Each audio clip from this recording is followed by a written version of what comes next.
Kung naririto lang sana ang iyong mga magulang, hindi ka mahihirapan. Paniguradong hindi ka magugutom. Pabayaan na lang po natin sila. Iniwan nga po nila ako eh. Kasi hindi nila ako mahal. Hindi ba, Lola? Kahit na. Parang tinakbuhan kanila ng kanilang responsibilidad eh. Ay nako, ano kaya kung magpaampon ka sa isang mayamang pamilya? Si Lola naman, ayaw po kitang iwan, Lola. Ikaw po nagpalaki sa akin. Kaya obligasyon ko rin po na suklian ng kabutihan niyo po sa akin. Huwag kang mag-isip ng ganyan, Apo. Hindi naman kita inuobliga. Isa pa, ang bata mo pa. Kung kaya ko lang ang magtrabaho, sana hindi ka nahihirapan. Kayo mag-alala, Lola. Kapag lumaki na po ako, magtatrabaho po ako ng mabuti at nang may ahon ko po kayo sa hirap. Dahil sa hirap ng kanilang buhay, paminsan-minsan, tubig na lang ang naging pantawid gutom ng maglola. Hindi naman nagagawang makapagtrabaho ni Lola Jacinta, gawa ng mahina na ang mga buto nito. Paminsan-minsan, kung magkataon na nakakalabas si Ongkoy at nakakapanglimos, kahit paano ay may pagkain siyang madadala sa kanilang bahay. Hindi naman nagrereklamo si Ongkoy dahil para sa kanya, hindi mahalaga ang kung ano mang yaman hanggat magkasama sila ng kanyang lola. Nang gabing yun, natulog silang dalawa na tanging tubig ang pinangtawid nila sa kanilang gutom. Kinabukasan, Lola Jacinta, pupunta lang po ako sa tapat ng simbahan ha. Manglilimos lang po muna ako at baka sakaling swertihin. Mag-iingat ka, Apo. Huwag kang lalayo at baka kung mapaano ka, ha? Opo, Lola. Kapag nakaipon na po ako ng sapat na pangkain natin sa araw na to, uuwi din po ako kagad. O sige, basta mag-iingat ka. Opo, Lola. Paalam po. Babalik din po ako kagad. patakbong umalis si Ongkoy sa kanilang bahay, ni hindi na siya nakalingon sa kanyang lola. Ang tanging nasa isip niya ng mga oras na yon ay ang makalikom ng pera para meron silang pambili ng pagkain. Habang tumatakbo si Ongkoy, parang nakalutang ang kanyang isipan dahil sa gutom na kanyang nararamdaman. Walang ano-ano, sa hindi niya inaasahan, may nakabangga siyang isang ali na nakasuot ng maraming alahas at halatang mayaman. Ano ka bang pulubi ka? Bakit hindi ka tumitingin sa dinadaanan mo? Naku, patawad po, Ali. Hindi ko po sinasadya. Bakit? Nasaan ba ang mga magulang mo at pineperwisyo mo ang kalye rito? Hindi naman po ako namimirwisyo Ang sakit niyo naman po magsalita. Totoo naman Ni hindi mo nga magawang makatingin sa iyong dinadaanan eh. Patawad po. Hindi ko po kayo kagad napansin. Hindi ko matatanggap ang paghingi mo ng tawad. Ang dapat sa'yo, mawala sa kalyeng ito. Pagkatapos magwika ng ali, buong lakas niyang itinulak si Ompoy. Dahil dun, bumagsak ang bata sa lupa at nagkaroon ng galos ang kanyang kamay. Napaiyak na lamang si Ongkoy habang tinitingnan ang matapobreng ali. Walang ano-ano, may mag-asawa na may katandaan ang nagmamadaling lumapit sa bata at sa ali. Ano yung ginagawa mo sa bata? Bakit mo sinasaktan yan? Senyora Concha, kayo po pala. Nadapa po kasi siya kaya binala kong tulungan sana. Huwag ka nang magsinungaling, Alma. Nakita namin kung anong ginawa mo. Ngayon pa lang, nalaman na namin ang tunay mong ugali. Pero senyor, huwag ka nang magpaliwanag. Hindi namin kailangan ng isang tagapangasiwa ng negosyo na matapobre. Bukas, bumalik ka sa opisina at iligpit mo na ang mga gamit mo. Maawa naman po kayo. Yan lang po ang aking hanap buhay. Kung aalisan ninyo ako ng trabaho, paano na ako? Ahala ka sa sarili mo. Umalis ka na sa aming harapan. Alis! Iiyak na umalis ang aling umalipusta kay Ongkoy. Pilit namang tumayo ang bata. Saka nagpasalamat sa mag-asawang dumating para ipagtanggol siya. Napaiyak na rin siya dulot ng kanyang naranasan sa aling yun. Sa tanang buhay niya, yun ang unang beses niyang nakaranas ng pangaalipusta at pangmamaliit sa kapwa niya. Hindi niya inaasahang mararanasan pa niya yun sa isang taong parang kumpleto naman ang pinag-aralan. Huwag ka nang umiyak.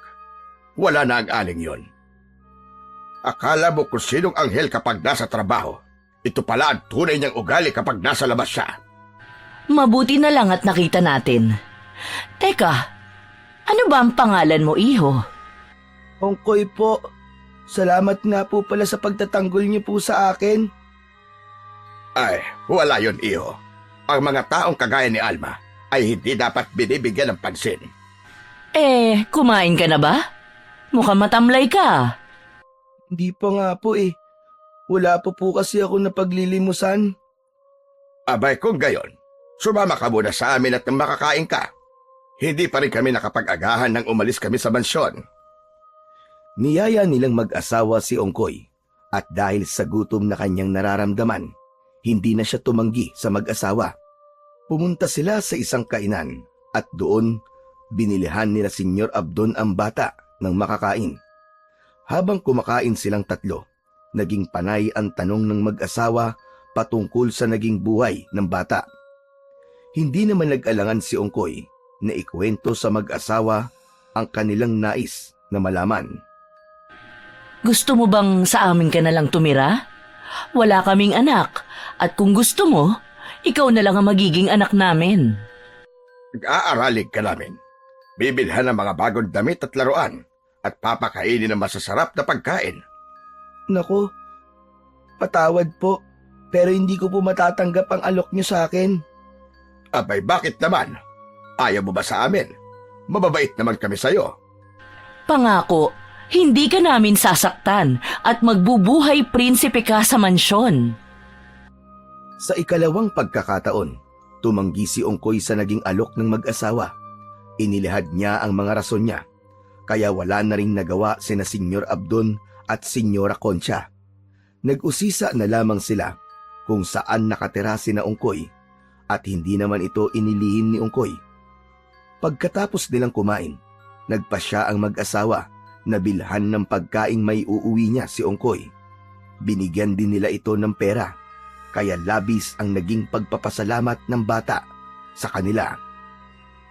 Maraming salamat po talaga. Sobrang bait niyo po sa akin. Patawad na lang po kung hindi ko po matatanggap ang alok niyo. Hindi ko po kasi kayang iwan ng lola ko eh. Ayos lang yan. Nauunawaan ka naman namin eh. Basta, iho, kung may oras kami, bibisita kami sa inyo, ha? Opo, minsan lang naman po ako kung lumabas eh. Matapos ang kanilang naging usapan, nagpaalam na si Ongkoy na uuwi na sa kanilang bahay. Magiliw naman siyang pinayagan ng dalawa at sinabing magtatanong-tanong na lamang sila kung sakali kung saan man naroroon ang bahay ni Ongkoy. Nang umalis na ang bata, umalis na rin ang dalawang matanda. Nang mga panahong yon, walang paglagyan ang tuwa ni Ongkoy. Pasipol-sipol pa siya habang patakbong umuwi sa kanilang tirahan. Nung makarating na siya sa kanilang bahay, agad niyang tinawag ang kanyang lola. Lola! Lola Sinta! Lola, tingnan niyo po oh. May dala po akong pansit. Kumain na po kayo nang maibsan po ang gutom niyo, Lola. Aba, ay ang aga mo yatang nakauwi, apo. At may dala ka pang pansit. Tindi lang po yun, Lola. May pera pa po ko. Tuwang-tuwa na ipinakita ni Ongkoy ang kanyang pera sa kanyang lola. Noon din, kumuha siya ng pinggan at tinidor, saka isinalin doon ang dala niyang pansit. Ibinigay niya yun sa kanyang lola upang kainin ito. Napangiti naman ang matanda at nanabik sa pagkaing dala ng kanyang apo. Ubusin niyo po yan, Lola. Busog na po kasi ako eh. Mukhang sinuwerte ka ngayon, apo May dala pang pansit. Alam mo bang matagal na akong hindi nakakakain ito? Opo, Lola. Sobrang swerte po talaga. Alam niyo po ba, may mag-asawang mayaman na nagmagandang loob sa akin. Iniligtas po nila ako sa mapang-aping babae at pinakain pa po nila ako, saka binigyan po ako ng pera. Aba, ang galing ah. Teka, bakit hindi mo sila isinama rito at nang makapagpasalamat naman ako sa kanila? Sa susunod na lang daw po eh. Saka parang balak talaga nila akong dalawin. Baka naaawa po. Bakit naman, Apo? Ikinuwento ko po kasi sa kanila ang buhay natin at sinabi ko po sa kanila kung ano po ang kalagayan natin. Sinabi pa nga po nila na gusto raw po nila akong ampunin dahil wala po silang anak. Eh, anong sinabi mo? Eh, sabi ko po sa kanila, hindi po pwede kasi wala po kayong kasama at ayaw ko pong mawalay sa inyo. Ano naman ang tugon nila? Wala naman po. Ewan ko. Basta, ayoko po sumama sa kanila. Hindi po kita iiwan, Lola. Pero malay mo, sa kanila pala gaganda ang kinabukasan mo, Apo. Ayoko po, Lola. Mas gusto ko pong nasa tabi nyo. Wala po akong pakialam sa mga material na bagay. Mas gusto ko po kasama ko po kayo. Pero Apo, isipin mo rin ang sarili mo. Kung saan ka masaya at kung saan ka uunlad, doon ka. Pabayaan mo na lang ako. Matanda na ako eh. Di, Lola, hindi. Hindi po kita pababayaan. Hindi po kita iiwan kahit na ano pa man po mangyari. Wala nang nagawa ang matanda sa naging pasya ng kanyang apo. Sinabihan na lamang niya si Ongkoy na ito ang bahala. Basta mag-iipon ito para sa kanyang kinabukasan. Sinabi pa ng matanda kung gaano kahalaga ang bukas, kaya kailangan itong mapaghandaan ng bata. Ay, kung kaya ko lang sanang magtrabaho, naku ginawa ko na. Kaso, sobrang hina na ng aking mga tuhod. Wala akong magawa kung hindi ang ipagdasal ang kaligtasan mo sa araw-araw. Yan lang ang tanging maitutulong ko sa iyo, Apo. Huwag po kayong mag-alala, Lola. Darating po ang araw na mas magiging malakas ako. Maghahanap po ako ng trabaho at hindi na ako manlilimos para lang may makain tayo. Basta, huwag mo ring kalilimutan ng magdasal. Kailangan mo ng gabain ng Diyos sa araw-araw. Kahit ganito lang tayo, kung matibay ang ating paniniwala sa Kanya, makakaraos tayo. Patangulang si Ongkoy sa kanyang lola Jacinta. Alam niyang may punto ang matanda, kaya sumang-ayon siya rito. Nang matapos na sa pagkain ang kanyang lola, nagpasya siyang dalhin na sa kusina ang pinagkainan nito. Minabuti rin niyang hugasan na ang mga pinagkainan nila ng nakaraang gabi at umigib na lang din ng tubig. Nung makaalis na siya sa kanilang bahay, sa hindi niya inaasahang pagkakataon, nakaramdam siya ng kakaibang kaba. Kailangan makauwi kagad ako. Baka kailangan ako ni Lola. Kahit anong baling niya sa ibang bagay, hindi pa rin nawawaglit sa kanyang isipan ang kanyang lola Jacinta. Dahil dito, mas binilisan pa niya ang kanyang pag-igib hanggang sa makabalik siya sa kanilang bahay. Alam mo, Apo, pumunta rito ang mag-asawa. Ang bait pala nilang dalawa. Ano? Sino po? Ang mag-asawa na may katandaan na ikinuwento mo sa akin. Sina Senyor Abdon at Senyora Concha. May dala pa nga silang mga pagkain at bigas para sa atin. Eh bakit daw po sila pumunta rito, Lola?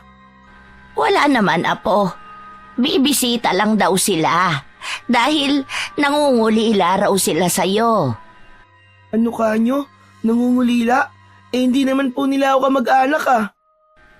Pero alam mo, kung aampunin ka nila at magpapaalam sila sa akin, hindi ako tututol. Alam kong magiging mabuti ang kalagayan mo sa kanila. Hindi po, Lola. Hindi po ako papayag na ampunin ng kung sino man. Hindi po kita iiwan, Lola. Hindi po. Ayoko po. Napailing ang matanda sa sinabi ni Ongkoy. Sinabi pa niyang hindi naman siya pumayag nung buksan ng dalawa ang usapin patungkol sa pagpapaampun niya sa bata. Umiyak na noon si Ongkoy at nakiusap sa kanyang lola na huwag siyang ipamigay. Dahil dito, Nangako rin naman ang matanda na hindi nito ipapaampon si Ongkoy kahit na malaking halaga ang kapalit. Ipangako niyo po, Lola. Ipangako niyo po sa akin. Ayoko pong sumama talaga sa kanila. Ayoko pong mawalay sa inyo, Lola. Ayoko po, ayoko. Oo na. Basta, ipangako mo rin sa akin na magpapakabait ka at hindi ka magbibisyo. Huwag kang tumulad sa ibang bata riyan, ha? Po, pangako po, Lola. Hindi po ako magbibisyo. Mahal ko po kayo. At hindi ko po kayang mawalay sa inyo, Lola. Dahil dinalhan ng mayamang mag-asawa sina Ongkoy ng bigas at mga uulaming dilata, minabuti niyang magsaing nang sa gayon ay meron silang magiging pananghalian. Kahit pa na gusto ng bata na magpasalamat sa dalawa. Pero kinabahan siya at kinutuban ng hindi maganda. Parang may kung ano sa kanyang isipan ang nagsasabi na ang lahat ng kabutihan nila ay may kapalit. At hindi pa niya alam kung ano yon. Kung ano man ang pakay nila o pinaplano, hindi ako papayag na mawalay kay Lola. Hindi ako magpapaampon kahit na anong mangyari. Upang makalimutan ang pangamba niyang nararamdaman, itinuon na lang ni Ongkoy ang kanyang pansin sa mga gawaing bahay. Tumigil na lamang siya nung oras na ng pananghalian at nagsalo silang dalawa ng kanyang lola Jacinta. Yun ang unang beses niyang nakapagsaing makalipas ang halos 3 linggo. At yun lang din ang unang beses nilang makatikim ng dilatang ulam. Kaya gano'n na lang ang kanilang pananabik. Nang matapos silang kumain, sa halip na bumalik sa lansangan para mamalimos ulit, nagkaroon ng oras si Ongkoy para maglaro kasama ang ibang bata. Hindi niya namalayan ng oras at natigil lang siya sa paglalaro nang mawari niyang madilim na ang paligid. Mabilis siyang tumakbo, pauwi sa kanilang bahay. Lola Jacinta? Lola Jacinta? Oh, bakit, apo? Ay, nandyan lang po pala kayo. Wala naman po, Lola. Akala ko po kung napano na po kasi kayo dahil hindi po kayo sumagot kagad.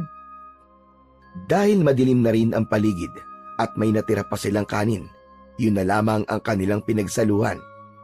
Pagkatapos nilang kumain, nagpasya na silang dalawa na magpahinga na. Agad namang nakatulog ang matanda. Subalit kahit na anong gawin ni Ongkoy, ay hindi niya magawang makatulog.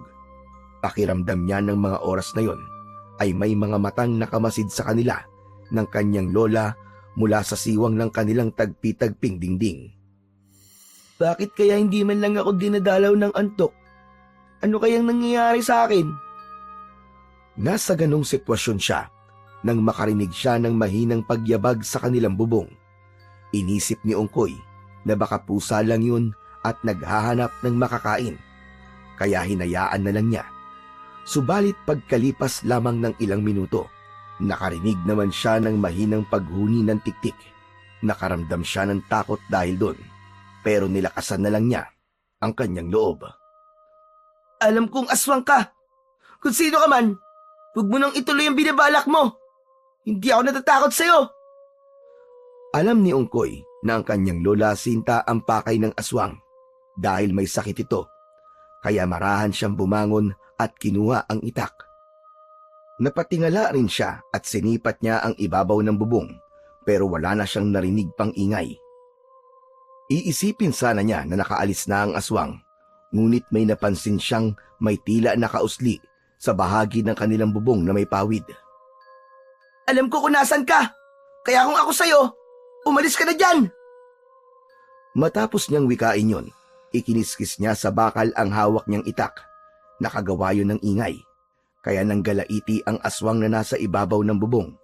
Pagkatapos nito, may narinig na lang si Ongkoy na kalabog sa bubungan ng kanilang bahay. Paniguradong yun na ang aswang. Lumipat siya sa kabila. Apo, ano yon? Bakit parang may kalaban ka? Wala na po, Lola. Nakaalis na po ang aswang. Lumapit si Ongkoy sa bintana at sinubukang sumilip doon. Maswerte siyang maliwanag ang buwan, kaya kitang-kita niya ang labas ng kanilang bahay. Sinipat niya ng maigi ang bubungan ng kanilang kapitbahay At gano'n na lamang ang gulat niya nang mapagtanto niyang may nakasampang nga roon na isang itim na nilalang. Amoy rin niya ang malansang samyo nito, kaya nalaman niya kagad kung ano yon. Lola, may aswang po sa kabilang bahay. At malamang, yun po ang aswang na nanggaling dito sa atin. Buti at nagising ka nung dumating yon. Oo nga, abot hanggang dito ang malansang amoy niya. Ewan ko nga ba, Lola? Hindi kasi ako makatulog simula po kanina eh. Huwag ka kasing mag-isip ng kung ano-ano. Matulog ka na. Tiyak na hindi na babalik ang aswang na yun dito. Dahil niyaya siya ng kanyang lola Sinta, walang nagawa si Ongkoy kung hindi ang sundin ang sinabi ng matanda. Muli siyang nahiga at ipinikit ang kanyang mga mata. Sa kabutihang palad, nakatulog siya at hindi na disturbo ang kanyang pag-idlip. Kinabukasan, saktong pagkagising nilang dalawa, nakarinig sila ng sunod-sunod na pagkatok sa kanilang pintuan. Tao po! Tao po! Lola Sinta! Ongkoy! Naririyan ba kayo? Ongkoy? Tia Jacinta? Tao po! Sandali po! Medyo nag-alangan si Ongkoy na pagbuksan ang dalawa. Subalit dahil sumenyas ang kanyang lola na papasukin ang mag-asawa, wala na siyang nagawa kung hindi ang pagbuksan ang mga ito. Magandang umaga, Ongkoy. Magandang umaga ho, Tia Jacinta. Magandang umaga rin po sa inyo. Ano pong pakay nila? Gusto sana naming yayain kang mamasyal kung ayos lang naman sa inyo. Wala kaming makakasama, kaya gusto ka naming dalhin. Ayos lang ba? Hindi ko po alam eh. Itanong na lang po nyo kay Lola. Ayos lang po ba, Tia Jacinta? Siya, sige. Basta iuwi nyo rito ang bata bago magtakip silim, ha? Pero wala po akong damit na maisusuot. Hindi na problema yan, iho. Binilang kita ng bagong damit kahapon. Talaga po? Oo naman, Ongkoy. Naawa kasi ako sa'yo kasi luman-luma na ang damit mo. Salamat po kung ganun. Hala, sige. Maligo ka muna roon at nang maisukat mo ang damit. Nakakahiya naman kung madudumihan mo kaagad yan. Agad na nagpaalam si Ongkoy para maligo. Naiwan naman ang tatlo at nag-usap sila patungkol sa bata. Nang makatapos na sa paliligo si Ongkoy, buong pananabik niyang isinukat ang damit. Dahil sa labis niyang pananabik, nakalimutan na rin niya ang sinabi niyang mas mahalaga sa kanya ang kanyang lola Sinta kaysa sa anumang bagay. Aba, tamang-tama sa'yo, apo. Bagay talaga. Talaga po ba, Lola? Oo, Ongkoy. Ako talaga ang pumili niyan at alam kong babagay yan sa iyo. Nagpasalamat si Ongkoy sa lalaki. Sinabi naman ng kanyang lola na pwede na silang umalis para mamasyal. Pero bago pa man sila lumisan sa bahay ni Ongkoy, sinabi ng bata na bibilhan na muna niya ng makakain ang kanyang lola. Agad siyang lumabas at nang makabalik siya ay may dala na siyang mga tinapay. Ito na po muna ang kainin niyo, Lola. Bibili na lang po ako ng maiuulam natin mamaya. Sige, apo. Mag-iingat kayo, ha? O paano? Mauuna na po kami, Manang Jacinta. O siya. Sige. Napalingon na lang si Ongkoy sa kanyang lola at napangiti. Nakita niya ring may ngiti sa mga labi ang kanyang lola, pero may halong lungkot ito. Babalik na sana siya roon at wag nang sasama sa mag-asawa. Subalit, sinenyasan siya ng kanyang lola na tumuloy na lamang. Tangulang ang naitugon ng bata sa matanda at tuluyan na siyang sumama kina Senyor Abdon at Senyora Concha. Pagkatapos ng buong araw na paglilibot at pamimili, inihatid na ng dalawa si Ongkoy sa kanilang bahay. Marami itong dala, hindi lamang para sa kanya, kung hindi pati na rin sa kanyang lola. Maraming salamat po, Senyor Abdon, Senyora Concha. Napakabuti niyo po sa akin. Ayos lang yan, Ongkoy. Ang importante, magiging masaya ka at ang lola mo. Binuksan ni Ongkoy ang pintuan ng kanilang bahay, saka agad na pumasok doon. Pinapasok na rin niya ang mag-asawa at dahil sa naging ingay nila, nagising si Lola Jacinta. Narito na pala kayo. Oho, Manang. May mga pasalubong kami para sa inyo. Sige na. Ongkoy, ipakita mo sa lola mo ang mga binili natin. Ipinakita ni Ongkoy ang mga binili nila para sa matanda. Napangiti naman si Lola Jacinta at agad na nagpasalamat sa mag-asawa. Kayo talaga, nag-abala pa kayo. Pero maraming salamat dito. Hindi ko man ito maisusuot sa pagsimba, pero salamat pa rin. Bibihira lang kasi akong makatanggap ng mga bagay-bagay sa ibang tao dahil wala rin naman akong maibibigay. Hindi na humahalaga yun. Ang importante, masaya kayo at naging masaya rin ang apo ninyo. Hindi ba, Ongkoy? Opo, O siya, mauuna na po kami. Madilim na kasi ang paligid at baka mabagal ang trapiko. Nagpaalam at nagpasalamat ang maglola kina Senyor Abdon at Senyora Concha.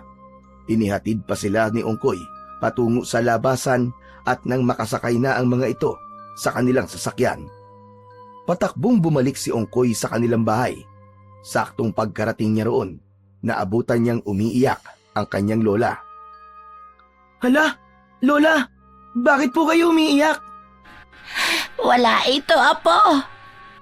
Natutuwa lang ako kasi kahit paano, napupunan nila ang mga pagkukulang ko. Huwag na po kayong umiyak, Lola. Hindi ko naman po kayo ipagpapalit kahit kanino eh. Ikaw pa rin po ang aking lola at hindi ko po kayo iiwan. Ang ikinakatakot ko lang, baka may pabor na hihingin sa atin ng mag-asawang yan at wala tayong magagawa kundi ang pumayag. Ano po ang ibig niyong sabihin, Lola? Baka dumating ang araw at kukunin ka nila sa akin. Baka iwan mo na ako kapag dumating ang panahong yon. Lola, wag po kayo mag-isip ng ganyan. Hindi ko po kayo iiwan. Kahit na mahirap lang po tayo, hindi po ako aalis sa tabi niyo. Talaga, apo? Kahit na palagi ka nilang bibilhan ng mga bagong damit at sapatos? O naman, Lola, kahit kailan, hindi kita ipagpapalit sa kahit na ano. Ikaw lang po ang mahalaga sa akin, Lola. Mahalaga ka rin sa akin, apo. Hindi ko kaya kung mawawalay ka sa akin. Hindi ko kaya. Dahil madilim na, naghanda na lang si Ongkoy ng kanilang magiging hapunan. Tumigil na rin naman sa pag-iyak ang matanda at kahit paano ay naging kalmado na ito. Napagkasunduan nilang wag nang pag-usapan ang patungkol sa mag-asawang mayaman. Pinagsaluan na lang nilang dalawa ang dalang pagkain ni Ongkoy at hindi na sila nakapagsaing. Nang matapos na sila, pareho silang nagulat dahil may mga kaluskos sa ibabaw ng kanilang bubong. Huwag ka munang maingay. Mukhang may ibang nilalang sa bubungan natin. Kaya nga po, Lola. Sandali lang po. Kukuha lang po ako ng itak. Baka pasukin po tayo niyan. Nagmamadaling kumuha ng itak si Ongkoy at habang pabalik siya sa silid nila ng kanilang lola, nakaririnig siya ng mga paghuni sa paligid. Saktong pagkapasok niya, ganun na lang ang gulat ni Ongkoy nang mapagtanto niyang nakatulog ang kanyang lola. Akmang lalapit na sana siya roon nang makita niyang may manipis na dilang unti-unting lumalawit paibaba at patungo sa kanyang lola. Walang yakang aswang ka! Lubayan mo ang lola ko! Tumakbo siya palapit sa kanyang lola Jacinta sa kawalang pagdadalawang isip na tinaga ang dilang yon. Ngunit naging mabilis din ang paggalaw ng dila at kusa itong pumaitaas. Napatingala na lang si Ongkoy at mas lalo siyang nanggalaiti nang makita niya ang dalawang nagbabagang mga mata. Nang makita naman ng nilalang si Ongkoy, natakot ito at nagmadaling umalis. Dinig pa ng bata ang ingay sa mga bubong ng kanilang mga kapitbahay. Subukan mo lang kami na biktimahin ng lola ko. Hindi ako magdadalawang isip na pumatay. Kung inaakala mong bata ako at walang magagawa, diyan ka nagkakamali. Handa akong ibuwis ang buhay ko. Maprotektahan lamang si Lola Jacinta. Dahil masarap ang naging tulog ng kanyang lola, napagpasyahan ni Ongkoy na wag na lamang itong gisingin. Minabuti niyang magbantay na lang sa paligid hanggang sa dumating ang madaling araw.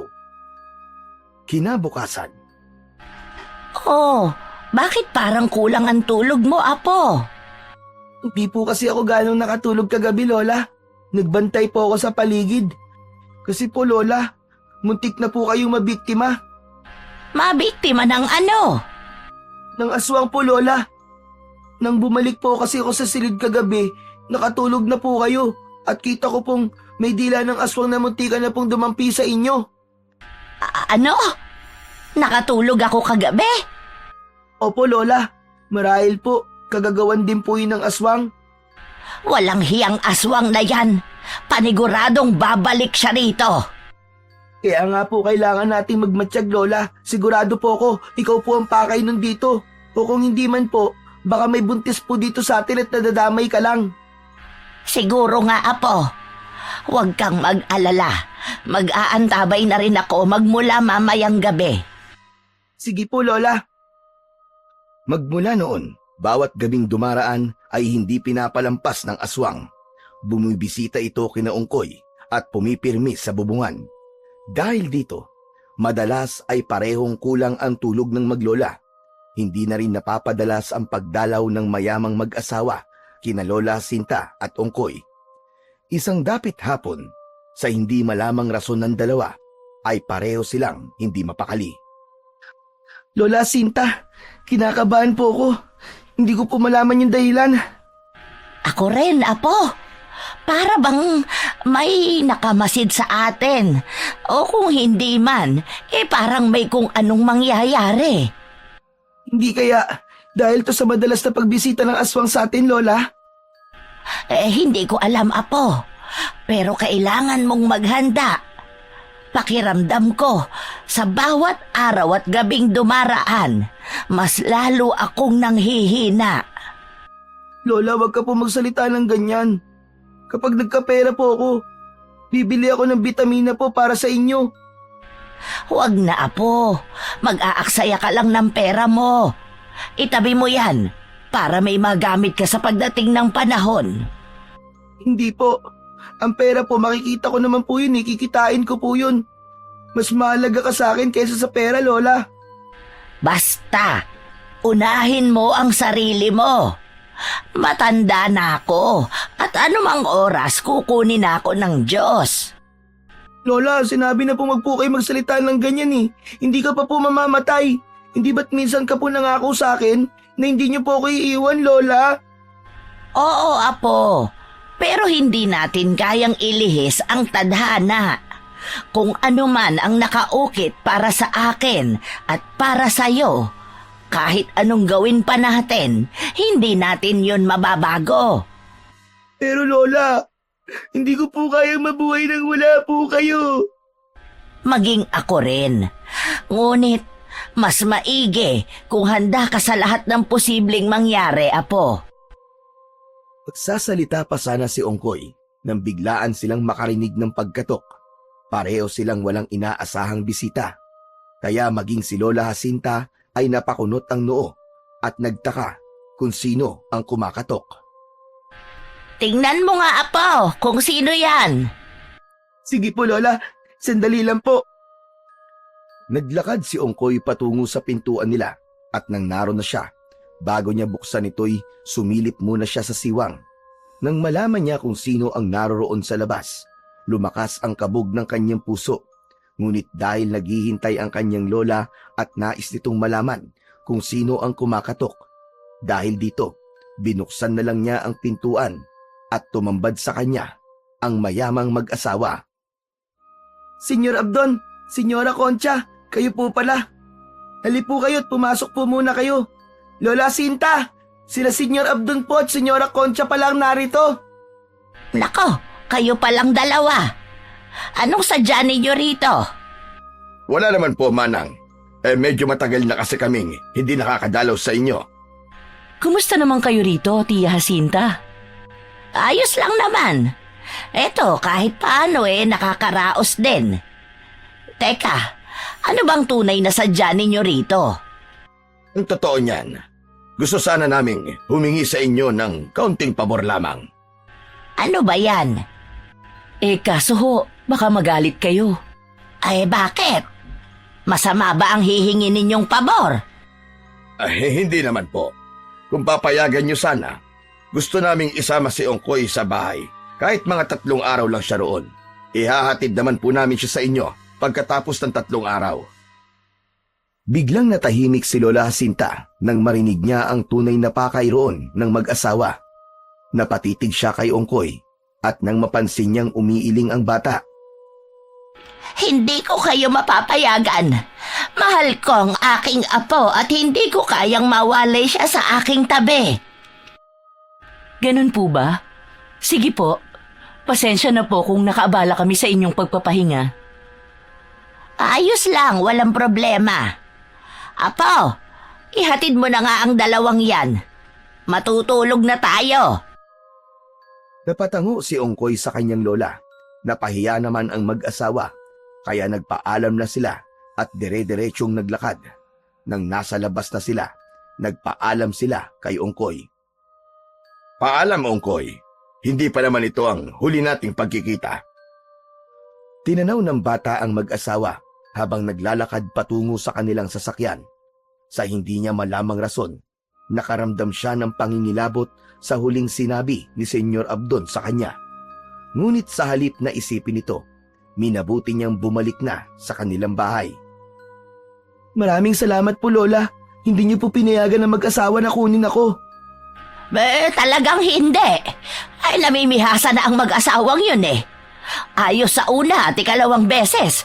Pero, bakit kukunin ka nila at dadalhin sa kanilang bahay? Pabayaan na lang po natin sila, Lola. Ang mahalaga po, hindi na nila tayo gagambalain pa. Tama ka riyan, Apo. Basta, hindi na ako papayag na ilayo ka nila sa akin. Hindi ako papayag na mawawalay ka sa aking tabi. Salamat po talaga, Lola. Dahil tanging tinapay lang ang meron sila, pinagsaluhan nilang 2 ito. Pagkatapos nilang kumain, nagpasya na silang 2 na magpahinga. Bukas, maaga po akong aalis para makarami po ako ng mapaglimusan. Linggo po bukas, kaya tiyak marami po magsisimba. Sige, Apo. Mas maiging ang magpahinga ka na. Matapos ang maikli nilang pagkikwentuhan, natulog na si Ongkoy. Kampante siyang walang aswang na dadalaw sa kanila. Gawa ng ilang gabi na ring walang pagpaparamdam mula sa naturang nilalang. Nasa kahimbingan na si Ongkoy ng kanyang tulog nang biglaan siyang maalimpungatan. Napabalikwas siya ng bangon dahil sa malakas na kalabog sa kanilang bubungan. Nakiramdam siya sa paligid, ngunit wala na rin siyang narinig na kung anumang ingay. Walang ano-ano. Narinig niyang napaungol ang kanyang Lola Jacinta. Napakusot ng kanyang mata si Ongkoy at nang tingnan niya ang kanyang lola ay tila nahihirapan ito. Lola, ano po nangyayari sa inyo? Ongkoy, may nilalang sa ibabaw ng bubong at nakasilip dito sa akin. Hinihigop niya ang aking lakas. Apo! Apo ko! Lola Jacinta, sandali po! Nagmamadaling kinuha ni Ongkoy ang itak sa kusina at sa kanyang pagbabalik, nakita niyang nakanganga ang kanyang lola. May kung anong malalubid na bagay ring nakalawit at parang may hinihigop ito mula sa bibig ng matanda. Lola Jacinta! Lola ko! Hoy! Ano ginawa mo kay Lola? Humanda ka sa akin! Patakbong lumabas ang bata habang dala ang kanyang itak. Sumisigaw siya para manghingi ng tulong sa kanyang mga kapitbahay. Ngunit sa kasamaang palad, wala ni isa sa mga yon ang lumabas para sumaklolo sa kanya. Aakyat na sana siya sa bubungan para harapin ang aswang, pero biglang lumundag ang nilalang patungo sa bubungan ng ibang bahay. Hoy! Hayop ka! Bumalik ka rito! Anong ginawa mo sa lola ko? Lola! Hayop ka! Halimaw ka! Hayop ka! Hayop! Nagmamadaling tumakbo papasok ng kanilang bahay si Ongkoy. Ngunit bago pa man siya tuluyang makapasok, nakarinig siya ng boses sa kanyang likuran. Ongkoy, ano nangyari? Bakit ka sumisigaw at bakit ka may dalang itak? Senyor Abdon, wala na po si Lola. Pinatay po siya ng aswang. Kinuha niya po sa akin ang lola ko. Paanong? Kadalasan po, inaaswang po kami. Lalo na kapag sinusumpong po ng kanyang ubo si Lola. Hindi ko po akalain na ngayong gabi, magkakaroon pala siya ng pagkakataon para mahigop ang enerhiya ng lola ko. Kawawa naman ang lola mo. Halika, at baka pwede natin siya madala sa ospital. Sige po. Pumasok silang dalawa sa bahay ni Ongkoy. Sinabi pa ni Senyor Abdon na bumalik lamang sana siya para mag-abot ng pagkain. Pero hindi niya inaakalang ganun ang kanyang maaabutan. Lola ko! Lola Sinta! Ba't niyo po ako iniwan? Ba't niyo po ako iniwan, Lola? Wala na siyang pulso, Ongkoy. Hindi na rin tumitibok ang kanyang puso. Si Lola ko! Wala na ang Lola ko! Nakikiramay ako sa iyo, Ongkoy. Kung hindi dahil sa walang hiyang aswang na yon, baka buhay pa ang lola mo hanggang ngayon. Humanda sa akin ng aswang na kumitil ng buhay ni Lola. Hindi ko siya mapapatawad. Pumalaw ng iyak si Ongkoy. Napatingala pa siya at nang makita niya ang siwang kung saan sumilip ang aswang, napatiimbagang siya sa kanagkuyog ng kanyang palad. Darating ang panahon at makakaganti rin ako sa aswang na yon. Pinapangako ko yan. Inusisa ng lalaki ang bata kung ano ang plano nito. Napakibit-balikat naman si Ongkoy dahil hindi niya alam ang kanyang isasagot. Kung gusto mo, Ongkoy, ipapalibing natin ang lola mo bukas at sa bahay ka na namin tutuloy. Papag-aralin kita at ibibigay namin ang lahat ng iyong pangangailangan. Pero nakakahiya naman po. Huwag kang mahiya. Ituring mo kaming tunay na mga magulang mo. Tawagin mo kong Papa Abdon at ang asawa ko pwede mo namang tawaging Mama Concha. Dahil sa walang ibang malalapitan si Ongkoy at alam niyang gusto rin nila Senyor Abdon at Senyora Concha na makasama siya, pumayag na lang siya sa kagustuhan ng lalaki kahit gabing-gabi na. Dinala nila sa punerarya ang bangkay ng matanda, saka ipinaimbalsa mo ito. Bumili na rin sina Senyor Abdon ng kabaong para rito at kinaumagahan, ipinalibing na nila ang matanda. Handa ka na ba sa pagbabago ng iyong buhay? Hindi ko po alam. Pero pwede bang madalas po akong bumisita sa bahay namin? Para kahit papano po maibsa naman po ang lungkot ko. Ikaw ang bahala, iho. Basta kung ikakasaya mo, hindi kami tututol dyan. Maraming salamat po. Napakabait niyo po sa akin. Walang anuman, Ongkoy. O siya, tayo na. Hinihintay ka na ng Mama Concha mo. Napatango ang bata, kaya nang mismong sandaling yun, nagpasya silang dalawa na tumungo sa sasakyan ni Senyor Abdon. Agad silang bumiyahe patungo sa tirahan ng lalaki at nagtaka si Ongkoy nang mawari niyang patungo pala sila sa isang liblib na baryo. Akala ko po, sa syudad po kayo nakatira. Hindi, Ongkoy. Madalas kaming nasa bayan dahil mga transaksyon kami roon. Eto, malapit na tayo, kaya maghanda ka na. Sobrang liblib po talaga ng baryong to, no? May mga nakatira pa rin po ba dito? Oo naman, Ongkoy. Pero malayo rito ang kanilang bahay. Pinahinto ni Senyor Abdon ang kanyang sasakyan. Bago pa man gumalaw, iginala na muna ni Ongkoy ang kanyang paningin sa paligid at nang makita niya ang malaking bahay na nasa tapat lang nila, napanganga siya at humanga. Yan ang bahay namin. At magmula ngayon, magiging bahay mo na rin ito. Bumaba sila at ilang sandali pa. Mabilis namang naglakad si Senyora Concha para salubungin silang dalawa. Ongkoy, nandirito ka na. Akala ko hindi ka nasasama rito. Masaya ako at naparito ka. Pasok, dali. Pagmula ngayon, dito natitira si Ongkoy sa atin. Pinatay ng aswang ang kanyang lola at walang ibang mag-aalaga sa kanya bukod sa atin. Diyos ko po, kawawa naman si Tia Jacinta. Nakikiramay ako sa iyo, Ongkoy. Salamat po. Oh, halina kayo at magpapahanda ako ng merienda ninyo. Pumasok sila sa mansyon at gaya ng sinabi ni Senyora Concha, nagpahanda siya ng mga pagkain para kay Ongkoy. Naganda rin siya ng mga damit sa iba pang kagamitan ng bata. Kain lang ng kain ha, Ongkoy. Huwag kang mahihiya. Magmula ngayon, ituturing ka na naming tunay na anak at ituturing mo rin kaming tunay na mga magulang mo. Salamat po. Dumaan ang mga araw at unti-unti nang nasanay si Ongkoy sa buhay niya sa mansyon ng mag-asawa. Lahat ng mga bagay na kailangan niya ay ibinibigay ng mga umampon sa kanya. Nagkaroon din siya ng guro na nagturo sa kanya kung paano magbasa at magsulat. Isang araw, Alam mo, Ongkoy, huwag kang masyadong magtitiwala sa mga umampon sa'yo. Ha? Bakit naman po, Ate Myla? Ang sabi ng lolo ko, mga aswang sila. At nagkaroon lang sila ng ganitong yaman dahil sa mutya ng Dato Manong. Ano po? Dato Manong? Ano po yun? Basta, ahas yan na may 2 ulo at nagkakagatan. Sinasabi na ang sino mang magtatangan niyan, tiyak na magiging makapangyarihan at yayaman ng husto. Pero, totoo po bang mga aswang sila? Hindi ko alam.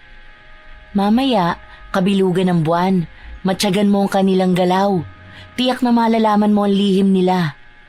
Pero ate, natatakot po ako. Ano kaya kung samahan niyo po ako?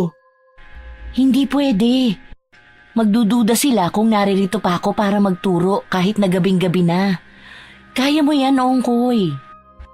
Paano po kung totoo po ang sinasabi niyo? Ano po ang gagawin ko? Hindi ko alam. Basta, mag-iingat ka at huwag kang magpapahalatang may nalalaman ka sa kanilang pagkatao. O sige na, uuwi na ako ha. Magpapaalam pa ako kina Senyor Abdon at saka Senyora Concha. inilabutan si Ongkoy sa kanyang nalaman. Hindi niya alam kung totoo ang sinabi ng kanyang guro, pero may kung ano sa loob niyang nagtutulak sa kanya para alamin ang totoo. Hindi kaya may kinalaman sila sa pagkamatay ni Lola? Teka, ilang linggo na pala akong hindi nakakadalaw sa puntod niya. Bukas nga, dadalaw ako ron. Sumakit ang ulo ni Ongkoy sa kakaisip, kaya pumasok na muna siya sa kanyang silid para magpahinga. Nahiga siya sa malambot niyang kama at hindi niya namalayang nakatulog siya. Nagising na lamang siya nang katukin siya ni Senyora Concha upang makapaghapunan. Ongkoy, anak?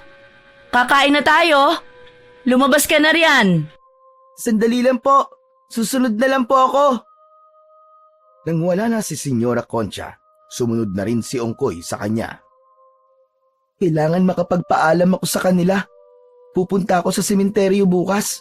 Gusto kong dumalaw sa puntod ng lola ko. Nang makarating siya sa hapagkainan, sumabay siya sa pagkain sa kanyang Papa Abdon at Mama Concha. Napagkwentuhan naman ng dalawa ang patungkol sa pag-aaral ni Ongkoy, kaya magiliw namang ibinahagi ng bata ang kanyang naging karanasan. Wala bang ibang sinasabi sa iyo ang Ate Myla mo, Ongkoy? Sinasabing ano po, wala naman po kaming ganong napag-uusapan kung hindi ang patungkol lang po sa aming leksyon. Baka kasi kung ano-ano na ang sinasabi niya para siraan lang kami. Hindi natin gaanong kabisado ang ugali ng babaeng yun. Wala naman po, pero kung meron man, kayo po ang unang makakaalam. Huwag lamang siya magkakamali na magkwento ng mga hindi makatotohanang bagay sa iyo. Ayokong may lumason sa utak mo. Basta anak, kung may problema ka patungkol sa guru mong yun, sabihin mo lang. Anumang oras ay kaya natin siyang palitan. Sige po.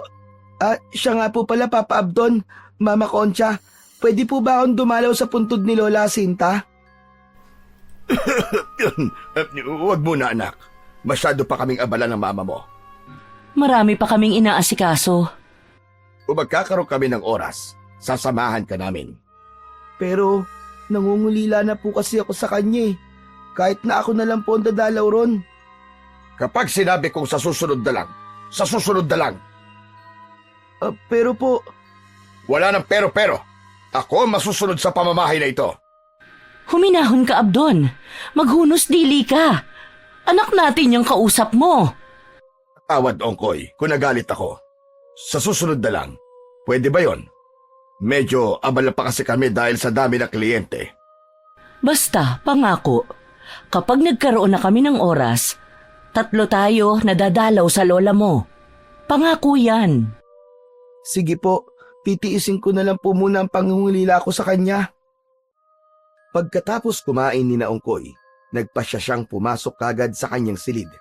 Halos walang paglagyan ang kanyang sama ng loob dahil sa inasta ng kanyang Papa Abdon. Napaiyak na lang siya ng tahimik, gawa ng sobrang pangungulila niya sa kanyang lola. Nasa ganong kalagayan siya nang makarinig siya ng mga yabag sa tapat ng pintuan niya. Nagtaka siya kung ano yon, pero minabuti niyang wag na lamang pansinin. Mas pinili ni Ongkoy ang maiblip upang kahit paano ay makalimutan niya ang kanyang lola Sinta. Makaraan ang ilang oras, nagising siya dahil sa ingay na nagmumula sa labas ng kanilang bahay. Ano kayang meron? At parang may pinagkakaguluhan ng mga tao sa labas. Dulot ng kanyang pagiging kuryoso, minabuti niyang maglakad patungo sa pintuan. Ninais ni Ongkoy na lumabas sa kanyang silid upang tignan kung ano ang nangyayari sa labas. Ngunit laking gulat niya dahil nung subukan niyang buksan ang pintuan, hindi niya magawang itulak ang pinto. Walang ya! Sinadya ba nilang ikandado ako dito? Hindi! Kailangan ko makalabas dito! Kailangan ko malaman kung ano nangyayari sa labas! Naghanap ng pwedeng daanan si Ongkoy hanggang sa makita niya ang bintana. Walang takot siyang dumaan doon, kahit pa na malaki ang posibilidad na mahulog siya. Nang makalusot siya sa bintana, naging maingat siya. Umapit siya ng maigi at ibinalanse ang katawan niya upang hindi mahulog. Pagkarating niya sa tapat ng bintana ng kwarto ng umampon sa kanya, naaninag niya ang mga taong nasa labas. Bunsod nito, naghanap ng pwesto si Ongkoy hanggang sa klaro na sa paningin niya kung ano ang talagang nangyayari. Hindi! Totoo ang sinabi sa akin ni Ate Myla! Mga aswang nga sila! Kitang-kita niya kung paano katayin ng mga naroroon ang isang lalaki at inilalaga nila ang hiniwang parte ng katawan nun sa malaking kawa. Naghalo-halo na ang emosyong nararamdaman ng bata. Nasa kalagitnaan siya ng kanyang pagmamasid nang marinig niya ang tinig ng mag-asawang umampon sa kanya. Sigurado ka bang hindi makakalabas ang batang yon? Mamaya, baka masaksihan niya ang piging sa labas ng bahay. Oo, tama ka. Ikinandado ko ang pinto na kwarto niya. Abdon, may aaminin ako sa'yo. Ano yung Concha? Ano na naman ang ginawa mong mali? Wala naman. Ang totoo niyan, ako ang pumatay sa matanda. Sa matanda? Kay Jacinta. Pinatay ko siya para makuha natin ang bata. Walang hiya. Kaya pala hindi ka na nakasabay sa akin. May iba ka palang pakay. Teka. Saan mo ba inilagay ang Dato Manong? Baka mamaya pagkainteresan niya ng ibang aswang at kunin sa akin. Sandali lang. Napatiim bagang si Ongkoy dahil sa kanyang narinig. Halos maiyak siya, pero pinigilan niya ang kanyang sarili para hindi siya mahuli ng dalawa. Ilang sandali pa, narinig ni Ongkoy ang paglangit-ngit ng pinto, kaya agad siyang napatago. Bahagya rin siyang sumilip sa dalawa nang nakapasok na sila sa silid. Ito, nasa ilalim lang ng lagayan ko ng damit. Inilagay ko sa maliit na baul para hindi madaling makita. Magaling kung ganon. Ingatan natin ang maigi ito. Alam naman natin na dito nagmumula ang yaman at kapangyarihan. At tiyak na sa kangkungan tayo pupulutin kapag nagkataon. Sige na, ibalik mo na yan at bababa na tayo. Paniguradong luto na ang isinalang nila. Ay bagong dating palang bihag na batang babae. Baka mahuli tayo. Kailangang sa atin ang kanyang atay. Ibinalik ni Senyor Abdon ang maliit na baul sa kanyang lagayan ng damit sa kaminabuti ng mag-asawa na bumalik sa labas. Mga walang hiya kayo. Kayo pala ang pumatay sa lola ko. Hindi ako papayag na hindi ako makaganti sa inyo. Kahit pa naging mabuti kayo sa akin. Pero hindi ko papalampasin ang ginawa niyo kay lola. Lalong-lalo ka na, Concha. Nag-isip ng paraan si Ongkoy kung paano siya makakaganti sa mag-asawang kumupkup sa kanya. Walang ano-ano, naalala niya ang Dato Manong na itinatago ng mag-asawa. Kapag wala yon, paniguradong wala rin kayong kapangyarihan. Kahit na alam niyang malalagay siya sa peligro, pumasok pa rin si Ongkoy sa silid ng mag-asawa. Agad niyang hinanap ang maliit na baul na itinago ni Senyor Abdon at nang makita niya ito, naging malapad ang kanyang ngiti. Magiging akin na ito. Ito ang magiging mitya ng paghihiganti ko sa inyo. Pagkakuha niya sa Dato Manong, ibinalik niya ang baul sa pinagtataguan nito. Sakto namang may narinig siyang mga yabag, kaya mabilis siyang lumabas ng silid na yon. Dumaan ulit siya sa bintana at sinikap niyang makababa nang hindi nahahalata. Ngunit nang makalapag siya sa lupa, narinig niyang may kumalabog sa kanyang silid. Abdon! Wala rito ang bata! Nakatakas! Tignan mo, Dato Manong natin! Baka tinangay niya! Nabahala si Ongkoy, kaya sa likuran siya dumaan. Umakyat siya sa pader at nang makalabas na siya sa bakuran na yon. Wala na rin ang Dato Manong! Malamang, tinangay niya! Alintikan na! Hala mga kasama! Hanapin niyo kahit saan man sulok ang batang inampun namin. Huwag kayong titigil hanggat hindi niyo siya nababalik sa amin. Makaraan lamang ang ilang minuto, samot-saring ingay ang naririnig ni Ongkoy na nagmumula sa loob ng bakuran. Naulinagan din niya ang sunod-sunod na yabag, kaya alam niyang hinahabol siya ng mga aswang. Kailangan ko makalayo rito. Paniguradong papatayin nila ako kung mahuhuli nila ako. Hindi ako papayag. Kailangan may paghiganti ko si Lola. Binilisan niya ang kanyang pagtakbo hanggang sa may makita siyang dalawang figura na nakatayo sa hindi kalayuan. Kahit na maliwanag ang buwan, hindi niya naaaninag ang muka ng dalawa. Bilis! Ongkoy! Tito! Sina Ate Myla pala. Salamat sa Diyos. Bago pa man siya magpatuloy sa kanyang pagtakbo, napalingon pa si Ongkoy sa kanyang pinanggalingan at nakita niyang hinahabol siya ng mga naglalakihang aso. Bunsod nito, nagpasya siyang lumapit na lang sa kanyang guro at sa kasama nito. Ate Myla, tama nga po sinabi mo. Mga aswang nga po sila. Tumakas po ako sa kanila, kaya hinahabol po nila ako. Sinasabi ko na nga ba? Tama ang sinabi ni Lolo. Siya nga pala, Ongkoy. Ito si Lolo Gusting ko. Nagmano si Ongkoy sa matandang kasama ng kanyang guro. Halina kayo! Kailangan natin makauwi kagad! Panandalian lang ang tagabulag na taglay natin! Hindi po nila tayo makikita, Lolo. Hindi! Aakalain nilang sa ibang direksyon ka nagpunta, kaya hindi na nila tayo masusundan. Nakita mo ba ang Dato Manong ng mag-asawa? Nakuha mo ba? Ano po hindi ate. Bakit naman? Sana, kinuha mo na lang. Dahil yun ang magbibigay sa iyo ng yaman at kapangyarihan balang araw. Sayang naman kung ganon. Sana magiging mayaman ka na sa susunod. Kung ako sa'yo, bago ako tumakas, kinuha ko na yun. Total, malalagay din naman ako sa peligro. Kunin ko man yun o hindi. Nung una, ayaw sanang sabihin ni Ongkoy na nakuha na niya ang Dato Manong ng mga aswang. Ngunit nang lumaon, nakonsensya siya dahil alam niyang gusto lang naman siyang tulungan ng maglolo.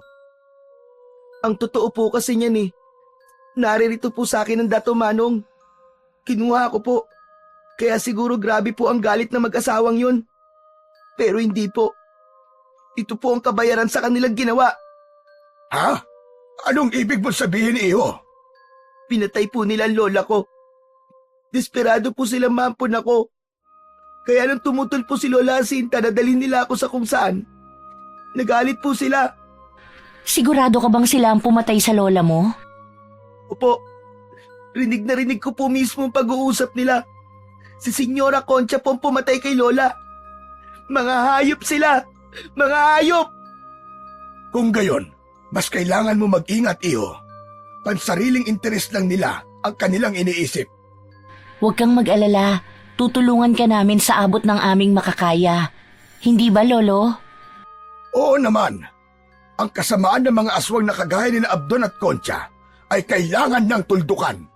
At ngayon, nakuha mo na ang iniingatan nilang Dato Manong. Magugulat ka na lang. Wala na sa kanila ang kung anumang meron sila ngayon. Basta, huwag kang papayag na mahuli nila, ha?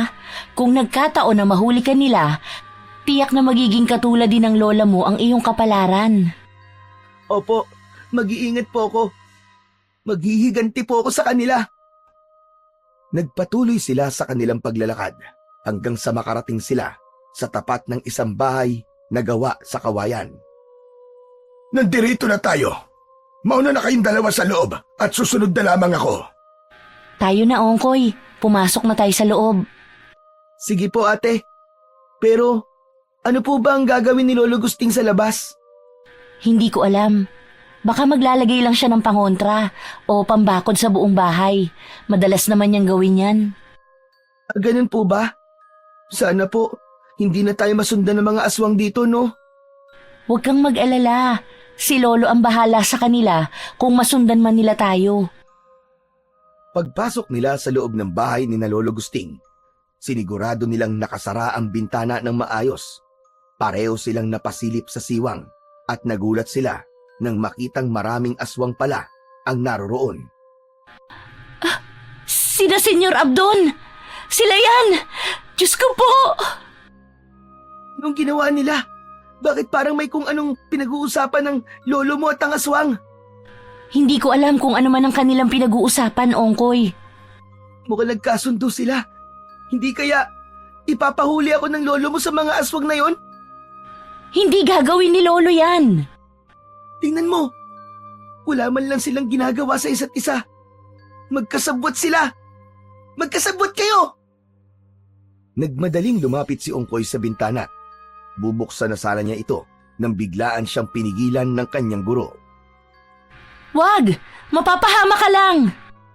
Mas mapapahamak ako rito dahil magkakasabwat pala kayo. Mga hayop kayo. Hindi ko alam kung anong pinagsasasabi mo. Hindi na kailangang ipaliwanag. Magkaibigan ng lolo mo at ang mga aswang at malamang. Sinabi niya nang nandito ako sa loob niyo. Magsasalita pa sana ang dalaga nang biglaan silang makarinig ng kalabog. Agad silang napasilip sa siwang at pareho silang kinabahan nang makita nilang nakalupasay na sa lupa si Lolo Gusting habang pinaliligiran ng mga aswang. Hindi na nakapalag ang matanda dahil alam niyang dehado siya. Kapag hindi mo ibinigay sa akin ang bata, papatayin kita at maging ang buong angkan mo. Hindi ako natatakot sa iyo. Alam kong hindi rin magtatagal ang iyong kapangyarihan. Magiging isa kang simpleng aswang na lamang. Kung hindi mo ilalabas si Ongkoy, susunugin namin ang bahay mo!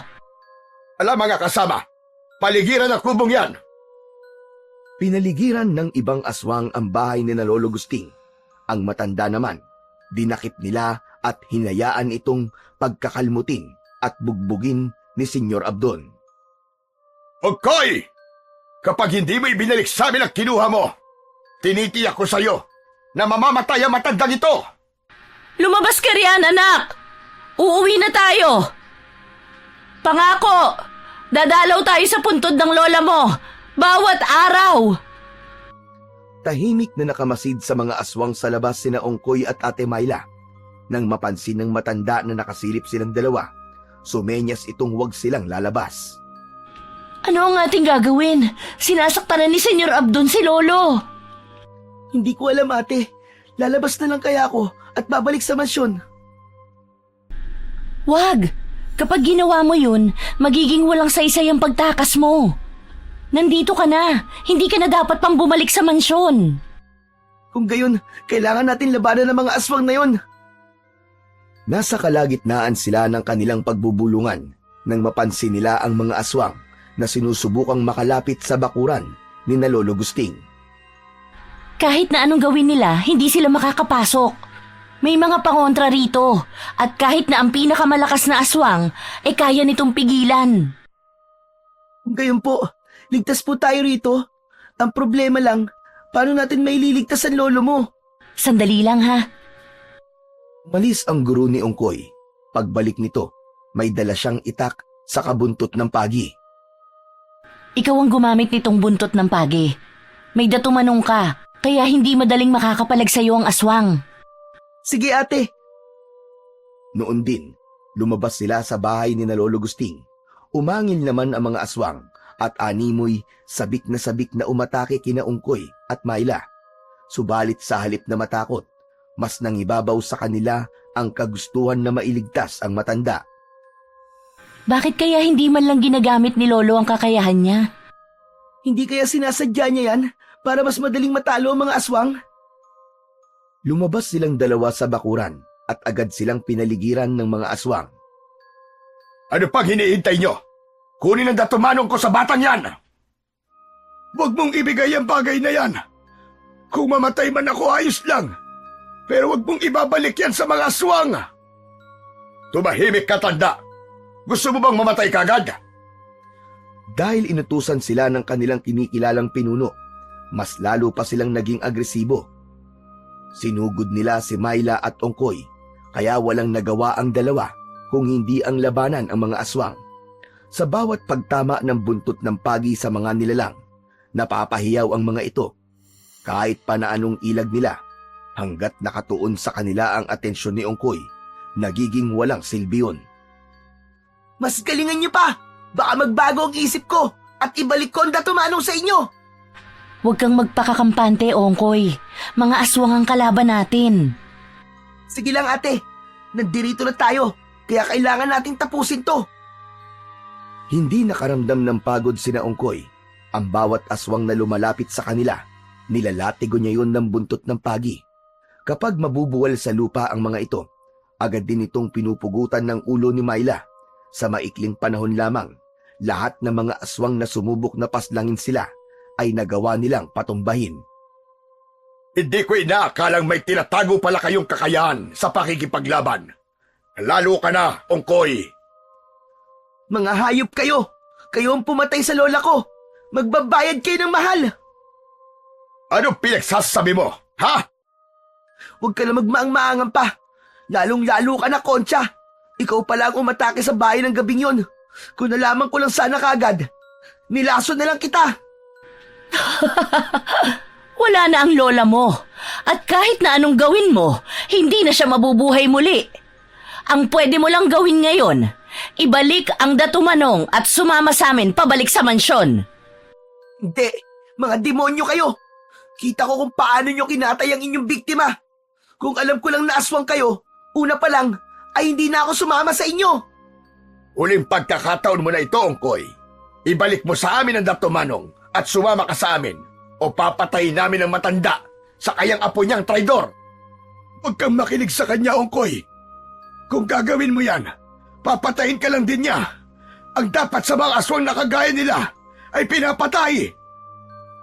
Akmang magpupumiglas pa sana si Lolo Gusting nang biglaan siyang sinakal ni Senyora Concha. Bitawan mo ang lolo ko! Ito ang nararapat sa'yo! Susugod na sana si Myla para tagain sa likuran si Senyora Concha nang biglaan siyang harangan ng dalawang aswang na siyang dumakip kay Lolo Gusting. Wala itong nagawa kung hindi ang manlaban. Subalit sa kasamaang palad, naging walang silbi ang itak niya sa lakas ng dalawang aswang. Kahit na anong piglas nito ay hindi siya pinakawalan ng dalawa. Nang makita naman ni Senyora Concha na hinahawakan na ng dalawa si Myla, ibinaling niya rito ang kanyang pansin. Isa ka ngang traidor! Talagang nararapat kayong mamatay ng iyong lolo! Mas traidor ka, Concha! Mas demonyo ka! Pakawalan niyo sila! Hindi! Ibigay mo muna sa amin ang datumanong at sinisiguro kong pakakawalan ko silang dalawa. Hindi! Kailangan pakawalan mo muna sila bago ko ibigay ang datumanong. Nang mga panahong yun, Inuha ni Ongkoy sa kanyang bulsa ang bagay na hinahanap ng mga aswang. Ipinakita niya ito sa mag-asawang aswang. O sige, kayo ang mamili. Itatakas ko ito, papakawalan niyo ang dalawang yan. Tignan na lang natin kung sino mawawalan ng yaman at kapangyarihan. Sige, sige. Pakakawalan namin ang isa sa kanila at ibibigay mo yan sa amin. Kapag naibigay mo na, saka ko na pakakawalan ng isa pa. Huwag kang pumayag, Ongkoy. Iisahan ka lang nila. Nagalit si Senyor Abdon kay Lolo Gusting dahil sa sinabi nito, kaya buong lakas niyang sinuntok sa tiyan ang matanda. Agad na napasukan ng dugo si Lolo Gusting, kaya napasigaw na si Myla. Si Lolo na lang ang pakawalan ninyo at ako ang gawin ninyong bihag. Maawa kayo sa kanya. Hindi, kailangan dalawa kayo ang pakakawalan. O sige, pakakawalan ko ang dalawang ito. Pero iabot mo sa akin ang Dato Manong. Pakawalan mo muna sila. Napailing na lang si Senyor Abdon sa sinabi ni Ongkoy. Napatawa naman si Senyora Concha dahil sa pagmamatigas ni Ongkoy. Walang ano-ano, parehong pinakawalan sina Lolo Gusting at Myla. At dahil hilang hinana ang matanda, nabuwal na lang ito sa lupa. Lolo Gusting! Sandali po at aalalayan kita. Yan na, pinakawalan ko na sila. Ibigay mo na sa akin ang Dato Manong ko. Lumayo ka sa akin, Apo. Tulungan mo na lang si Ongkoy. Huwag mong ibigay sa kanya ang Dato Manong, Ongkoy. Matapos magwika ni Lolo Gusting, mabilis siyang napatayo. Itinulak niya rin si Myla para makapunta ito kay Ongkoy. Tumakas na kayo! Bilisan nyo! Pagkasigaw ni Lolo Gusting ng mga katagang yon, may hinugot siyang patalim sa kanyang tagiliran at walang pagdadalawang isip na sinaksak niya sa leeg si Senyora Concha. Nangisay ang senyora at sumirit ang dugo mula sa kanyang sugat. Ilang sandali lang, nabuwal na ito sa lupa. Hayop ka! Magbabayad ka sa ginawa mo sa akin! Tumakas na kayo habang may panahon pa! Ako nang bahala rito! Humanda ka, matanda ka! Papatayin kita! Sa halip na alalayan ang kanyang asawa, hinarap ni Senyor Abdon si Lolo Gusting. Nagulat pa siya nang makita niyang hindi naman pala mahina ang matanda. Inihanda na lang din ng matanda ang kanyang sarili at nang makita niyang nakalayo na sina Myla at Ongkoy, napangisi ito. Katapusan mo na ngayon, Abdon! Ikaw ang tapos sa ating dalawa, tanda! Nilabanan ni Lolo Gusting si Senyor Abdon. Kahit na matanda na ito, kung ikukumpara sa aswang, hindi siya nagpatinag dito. Subalit, dahil aswang ang naging kalaban niya, hindi nagtagal at nabuwal siya sa lupa. Ang hinihintay mo, aswang! Patayin mo na ako! Pero isa lang ang masasabi ko. Kahit ilang beses mo pa akong patayin, hindi mo na mababawi ang Dato Manong kay Ongkoy! Hindi totoo yan. Makukuha ko pa rin ang Dato Manong ko. Papatayin kita! Papatayin ko kayong lahat! Magsasalita pa sana si Lolo Gusting nang biglaan siyang inapakan sa ulo ng aswang. Nadurog ang bungo niya at nang mapagtanto ni Senyor Abdon na wala ng buhay ang matanda, winakwak nito ang tiyan nun sa kakinain ang puso at atay. Abdon! Tulungan mo ako! Tulungan mo at sarili mo, Kotsa. Hahabulin ko pa mga bata at kukunin ang ninakaw nila mula sa akin. Maawa ka! Abdon! Hindi pinakinggan ng lalaki ang pagmamakaawa ng kanyang asawa. Tumakbo siya para habulin sina Ongkoy at Myla. Sa kabilang dako, walang tigil sa pagtakbo ang dalawa.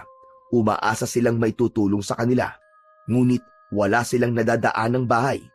Wala ring hawak na itak si Myla at si Ongkoy lamang ang may pangontra sa mga aswang. Mukhang naririyan na ang aswang. Anong gagawin natin, ate? Wala na tayong magagawa kundi ang labanan yan. Kung hindi natin yan lalabanan, tiyak na tutugisin niya tayo kahit saan man tayo magpunta. Walang ano-ano, may lumundag sa kanilang harapan. Lumakas ang kabog ng puso ni na Ongkoy nang makita nila si Senyor Abdon na duguan ang mga labi. Saan kayo pupunta? Inaakala ba niyong makakatakas kayo sa akin? Anong ginawa mo sa lolo ko? Simple lang naman. Winakwak ko lang naman ang tiyan niya at tinaing ko ang kanyang laman loob. Hayop ka talaga! Demonyo! Dahil sa matinding galit ni Myla kay Senyor Abdon, sumugod siya rito kahit pa na wala siyang armas. Napangisi naman ang aswang at nang makalapit na si Myla sa kanya, buong lakas niya itong sinakal at iniangat sa lupa. At dapat sa mga traidor na kagaya mo ay pinapatay! Bitiwan mo siya! Kung hindi, uundayan kita ng paglatigo! Sige, subukan mo at nang malaman mo kung hanggang saan ang kaya kong gawin. Alam ni Ongkoy na ang Dato Manong lamang ang siyang pakay ng aswang, kaya inihanda niya ang kanyang sarili. Batid din niya na posibleng malusaw ito kung mahuhulog sa lupa, kaya naghagilap siya ng pwede niyang pagpatungan ito. Nang lumaon, may nakita siyang malapad na bato, kaya doon niya inilagay ang Dato Manong. Ito na ang Dato Manong! Pakawalan mo si Ate Myla at hahayaan kitang makuha ito! Sige, pero siguraduhin mo lang na hindi mo ako iisahan, bata! Sige na! Pakawalan mo na siya! Nang mismong sandaling yon, pinakawalan ni Senyor Abdon si Myla. Sa kanilapitan ang malapad na bato kung saan nakapatong ang mutya ng Dato Manong. Mabilis namang tumakbo ang babae patungo kay Ongkoy at sinabing hindi sana niya ipinagpalit ang Dato Manong para lang sa kanyang kaligtasan.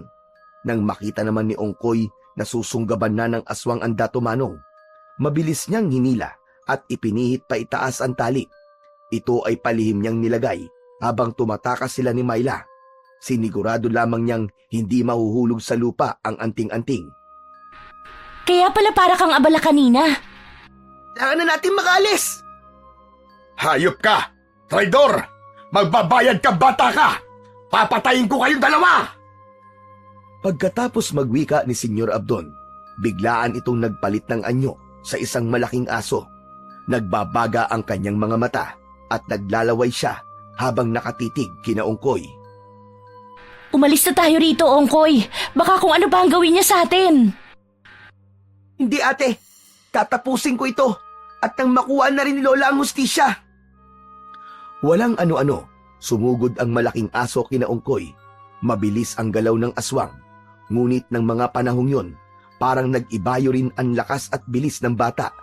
Saktong pagkalapit ni Senyor Abdon, nilatigo ito ni Ongkoy.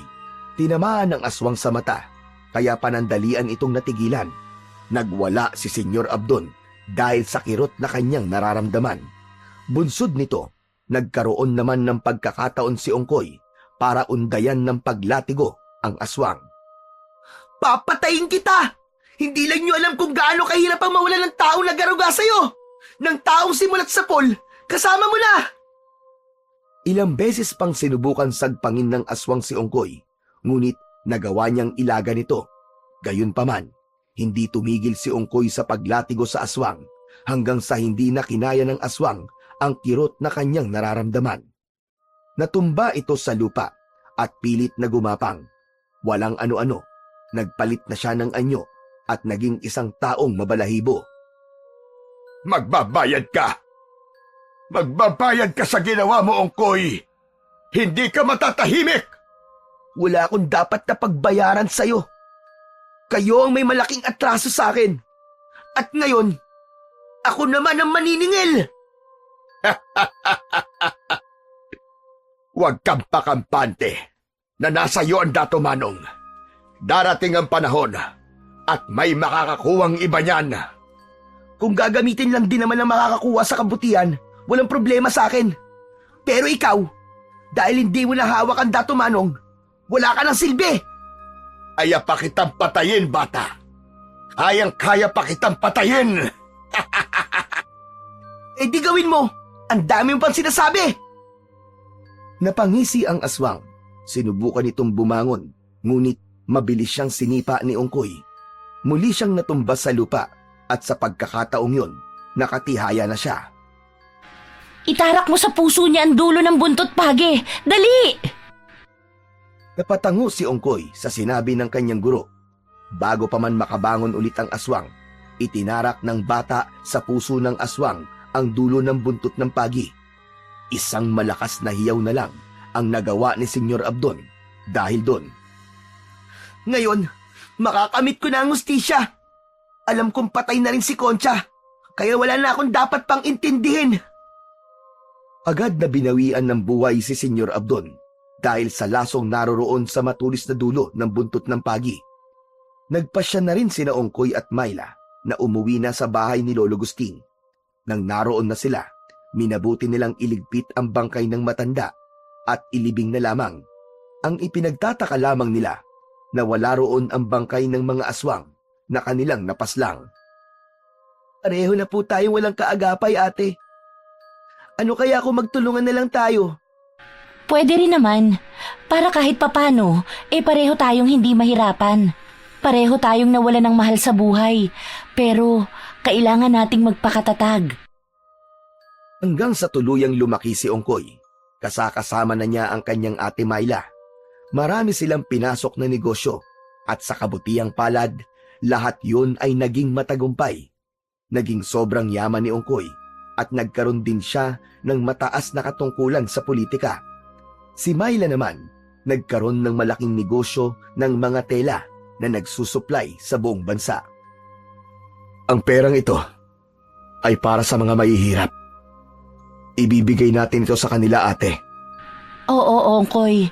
Kailangan din nating lumingon kung saan tayo nanggaling. Ngayong malayo na ang ating narating, dapat nakaapak pa rin sa lupa ang ating mga paa. Kada linggo, namimigay sila sa mga tao. Naging bukas din ang kanilang mansyon sa mga nais manghingi ng tulong. Kailanman, hindi nila pinagdamutan ang mga taong lumalapit sa kanila, lalo na ang lubos na nangangailangan. Habang patagal ng patagal, mas lalo pang yumaman sina Ongkoy. Hindi rin nila nakalimutang magpasalamat sa Diyos dahil sa mga biyaya na kanilang natatanggap. Gayunpaman, hindi sinabi ni Ongkoy ang katotohanan sa mga tao na nakuha niya ang datumanong ng mag-asawang aswang na minsan ding naging makapangyarihan sa buong angkan nito. Mas pinili ni Ongkoy na gamitin ang mutya ng datumanong sa kabutihan. Kasabay nito ang lihim niyang pagbabantay sa paligid kung sakali man na muling magasik ng lagim ang mga aswang. Nakahanda siyang ipagtanggol ang mga inosenteng tao laban sa mga kampon ng kadiliman at hindi siya papayag na may aswang na muling magmamay-ari ng datumanong. Ipinangako niya sa kanyang sarili na kahit kailan ay pangangalagaan niya ito at hindi na kailanman maghahari ang kasamaan laban sa kabutihan.